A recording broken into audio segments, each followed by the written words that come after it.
السلام علیکم ورحمۃ اللہ وبرکاتہ۔ محترم ناظرین، آج کی اس ویڈیو میں حضرت علی اصغر کی شہادت کا واقعہ پیش کریں گے۔ حضرت امام حسین رضی اللہ عنہ حضرت علی اکبر کی شہادت کے بعد خیمے سے باہر تشریف لائے تو خیمے سے رونے کی آواز آئی۔ آپ پھر خیمے میں آئے اور فرمایا، اے آل رسول، کیا کوئی صدمہ پہنچا؟ کہا گیا، علی اصغر کا پیاس کی تیزی سے آخری دم ہے۔ آپ نے فرمایا، لاؤ میں اس کو لے کر جاؤں، شاید بچہ سمجھ کر اس کو ایک گھونٹ پانی دے دیں۔ آپ لے گئے اور ان سے فرمایا، یہ بچہ دودھ پیتا ہے، بھوک پیاس کی وجہ سے اس کی ماں کا دودھ سوکھ گیا ہے، اگر اس کو ایک گھونٹ پانی دے دے تو اس کی جان بچ جائے۔ اگر میں تمہارا خطاوار ہوں مگر یہ بچہ تو بے خطا ہے، اس پر رحم کرو۔ انہوں نے کہا، جب تک یزید کی بیعت نہ کرو گے تم کو تمہارے بچوں کو پانی نہیں ملے گا۔ آپ نے فرمایا، تم ہی بتلاؤ، جو شخص دین کی باتوں کو بدلنا چاہتا ہے میں اس کی بیعت کیسے کروں؟ یہی بات ہو رہی تھی، ہرملہ ظالم نے تیر مارا، وہ علی اصغر کے حلق میں گھس گیا اور وہ شہید ہو گئے۔ آپ ان کو خیمے میں لے آئے اور فرمایا، لو یہ بیٹا بھی داغ جدائی دے گیا۔ لکھا ہے، حضرت امام حسین رضی اللہ عنہ کے صاحبزادے حضرت عابد بیمار کے سوا، جن کی عمر 18 برس کی تھی اور کوئی مرد باقی نہ رہا، آپ اس وقت شہزادیوں کی طرف سے بہت بے چین ہوئے۔ افسوس، دنیا میں کوئی اس وقت ان کے سر پر نہ رہا۔ شہزادیوں کی یہ حالت آنکھوں سے آنسوؤں کا تار برا جاری رہی تھا۔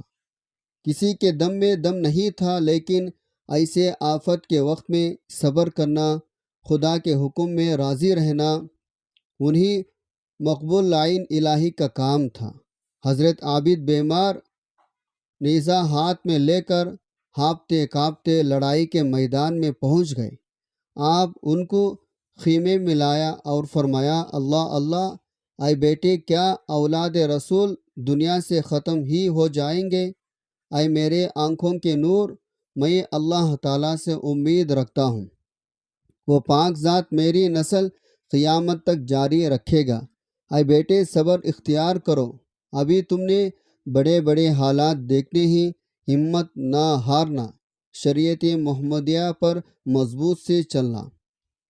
حضرت امام حسین رضی اللہ عنہ جب وصیت کر چکے تو حضرت عابد کی آنکھوں کو بوسہ دیا اور چھاتی سے لگایا، سب کنبے کو گلے لگا کر پیار کیا۔ سب شہزادیاں لپٹ لپٹ کر بے قراری سے روتی تھی۔ آپ نے حضرت زینب سے فرمایا، پیاری بہن، میرے ہتھیار لاؤ۔ آپ نے لڑائی کے ہتھیار اپنے بدن پر لگائے، تلوار ذوالفقار ہاتھ میں لی، دلدل گھوڑے پر سوار ہوئے، میدان جنگ کی طرف رخ کیا۔ سب شہزادیاں بے قرار ہو کر کہنے لگے، آپ اس خوفناک جنگل دشمنوں کی فوج میں ہم کو کس پر چھوڑے جاتے ہیں؟ حضرت امام حسین نے فرمایا، اے اولاد رسول، صبر کو مضبوط پکڑو، یہ ہمارے امتحان کا وقت ہے۔ خبردار ہو جاؤ، اپنی ثابت قدمی میں فرق نہ آنے دو، اللہ تعالیٰ کے حکم پر راضی رہو، اور میں تم کو اللہ تعالیٰ ہی کے سپرد کرتا ہوں، وہی تمہارا مددگار رہے۔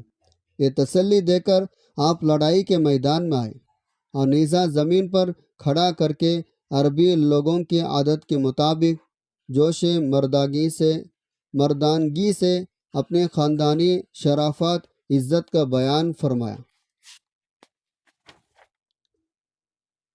خاندانی شرافت عزت بیان کرنے کے بعد آپ نے فرمایا، اے اللہ اور رسول کے ماننے والوں، اللہ سے ڈرو، اس کے رسول سے شرم کرو۔ دیکھو، قیامت کی گرمی بہت تیز ہوگی، کوثر کی نہر ہمارے اختیار میں ہوگی، ذرا سوچو تو کیا میں آپ ہی کا آیا ہوا ہوں؟ تم لوگوں نے مجھ کو بلایا اور یہ مزہ چکایا کہ میری اولاد اور مجھ کو پانی سے ترسایا، سب کو مچھلی کے طرح تڑپایا، میرے بیٹے، بھائی، بھتیجے، یار دوست سب کو پیاسا ذبح کر ڈالا، مجھے مارنے پر تیار ہوا۔ اگر یہ مارنا ملک کے لیے ہے تو مجھے ملک سے کچھ واسطہ نہیں، میرا راستہ چھوڑ دو، میں کسی اور ملک چلا جاؤں گا، اور تھوڑا سا پانی دے دو، میرے بچے کے حلق تر ہو جائے۔ یہ در بھری باتیں سن کر ان کے دلوں میں کچھ اثر ہوا۔ عمران بن سعد، شمر وغیرہ ظالموں نے سب کو ڈانٹا، خبردار، ان کی بات مت سنو، ان کی مہلت نہ دو، اور آپ سے کہا، اے علی کے بیٹے، چپ ہو جاؤ، بات مت بڑھاؤ، بڑائی کی دماغ سے نکالو، جب تک یزید کی بیعت نہ کرو گے، اس کو خلیفہ نہ مانو گے، پانی نہیں ملے گا اور نہ کہیں جا سکتے ہو۔ یہ کہہ کر ان ظالموں نے آپ پر ایک دم 15,000 تیر چلائے، مگر خدا کی قدرت، آپ کی ایک تیر بھی نہ لگا، اور آپ نے مردانگی کے جوش میں نعرے تکبیر، اللہ اکبر مار کر ایک ایسا حملہ ان پر کیا، سینکڑوں ظالم قتل ہو گئے۔ یزیدی فوج میں زلزلہ پڑ گیا، پیاس کی تیزی سے آپ کا حلق سوکھ گیا۔ آپ نے اس وقت دریا پہ جانے کا ارادہ کیا اور اپنی تلوار ذوالفقار کھینچی اور گھوڑے کو دریا کے طرف روانہ کیا۔ اللہ اکبر، کیا شان ہے! صاحب ذوالفقار کی 20,000 کے لشکر کو چیرتے ہوئے کاٹتے دریا پر پہنچے، اور کیا کمال رکھتا تھا آپ کا گھوڑا، دلدل کے بجلی کے طرح دم کے دم میں دریا پر جا چمکا۔ آپ نے گھوڑے کو دریا میں ڈالا اور ایک چلو بھر پانی پینے کو اٹھایا۔ ایک ظالم نے دھوکہ دیا، تم پانی پیتے ہو، ادھر خیمہ لٹ رہا ہے۔ یہ خبر وحشت اثر سن کر غیرت کی وجہ سے آپ نے پانی گرا دیا اور ایک دم دشمنوں کو مارتے کاٹتے خیمہ میں آئے۔ معلوم ہوا دشمن نے دھوکہ دیا تھا۔ اللہ اکبر! اے اللہ، تیری قدرت کا کمال! تقدیر میں ہی لکھا تھا دنیا کے پانی سے شہزادہ کونین حضرت امام حسین کا روزہ نہ کھلے۔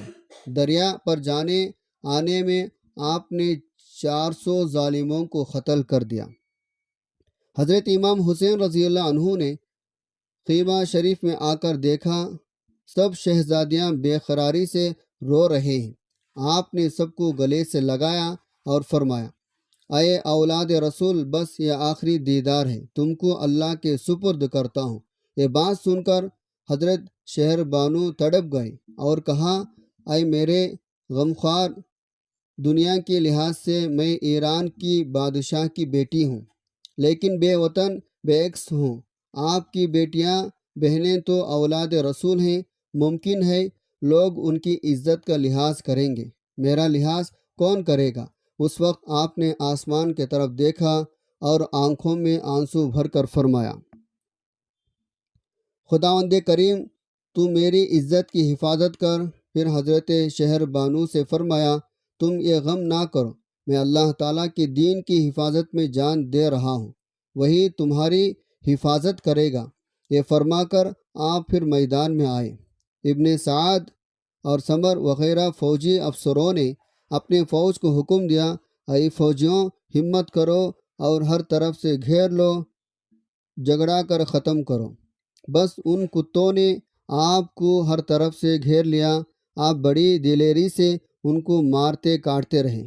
3 دن رات کے بھوکے پیاس سے غموں کے مارے کہاں تک اتنی فوج سے لڑتے؟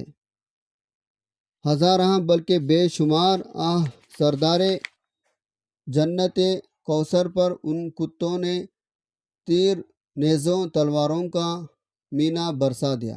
آپ کا وہ نازک بدن جو رحمت عالم محسن اعظم حضرت محمد صلی اللہ علیہ وسلم کے ہم شکل تھا، زخموں سے چھلنی بنا دیا۔ ایک ایک زخم پر 100 زخم کاری لگے، اور ایک تیر آپ کے پیشانی مبارک پر ایسا لگا خون پیشانی سے اچھلا، آپ کا تمام چہرہ مبارک رنگ گیا اور آپ کمزوری کی وجہ سے زمین پر گر پڑے۔ آپ گھوڑے سے گرے اور شمری ظالم آپ کے پاس سینے پر چڑھ بیٹھا۔ آپ نے فرمایا تو کون ہے؟ کہا شمر ہوں۔ آپ نے اس کے 2 دانت لبوں سے باہر نکلے دیکھے اور کوڑی کے داغ اس کے ناپاک سینے پر دیکھے تو فرمایا سچ ارشاد فرمایا تھا میرے نانا صلی اللہ علیہ وسلم نے، بیٹے حسین تیرا قاتل کوڑی کتا ہوگا، بس وہ کوڑی کتا تو ہی ہے۔ اے شمر، میرے نانا صلی اللہ علیہ وسلم میری ہی داہنے طرف کھڑے ہیں اور حضرت یحییٰ علیہ السلام بائیں طرف کھڑے ہیں، افسوس سے ہاتھ مل رہے ہیں۔ اے شمر، میں نے ظہر کی نماز کا وقت پایا، ذرا سے اتر جاؤں اور آخری نماز پڑھ لینے دیں۔ شمر ظالم آپ کے سینے پاک سے ہٹا، آپ نے ظہر کی فرضوں کی نیت باندھی۔ جب آپ نے سجدہ کے لیے سر مبارک جھکایا تو شمر ظالم نے سر مبارک کو جدا کر دیا۔ اللہ اکبر۔ شہزادہ کونین حضرت امام حسین رضی اللہ عنہ کیسے عالی شان، اللہ کس قدر اللہ کے حکم کی عظمت عزت آپ کے دل میں تھی، کس قدر نماز پڑھنے کا شوق تھا۔ زخموں سے چور ہیں مگر نماز پڑھتے ہوئے عین سجدے کے حالت میں آپ کی روح مبارک جنت الفردوس میں پہنچ گئی۔ انا للہ و انا الیہ راجعون۔ مسلمان بھائیوں بہنوں، اللہ تعالیٰ کے مقبول پیارے بندوں کی حالات پڑھنے سے سننے کے غرض سے یہ ہے، حالات سے نصیحت حاصل کی جائے، ان کا صبر شکر کرنا، دین کے کاموں میں مضبوط رہنا، ہر حال میں اللہ رسول کی تابع داری کرنا، 5 وقت کی نماز وقت پر پڑھنا، غم ہو، خوشی ہو، سفر ہو یا وطن بیمار ہو، تنگ دستی ہو، کسی حال میں نماز قضا نہ ہونے دینا۔ اللہ سے دعا کرو کہ اللہ تبارک و تعالی ان کربلائی شہداء کے صدقے میں ہم سب کے مغفرت فرمائے اور ان کربلائی شہداء کے اللہ تعالی جنت الفردوس میں اعلیٰ سے اعلیٰ مقام حاصل فرمائے۔ آمین یا رب العالمین۔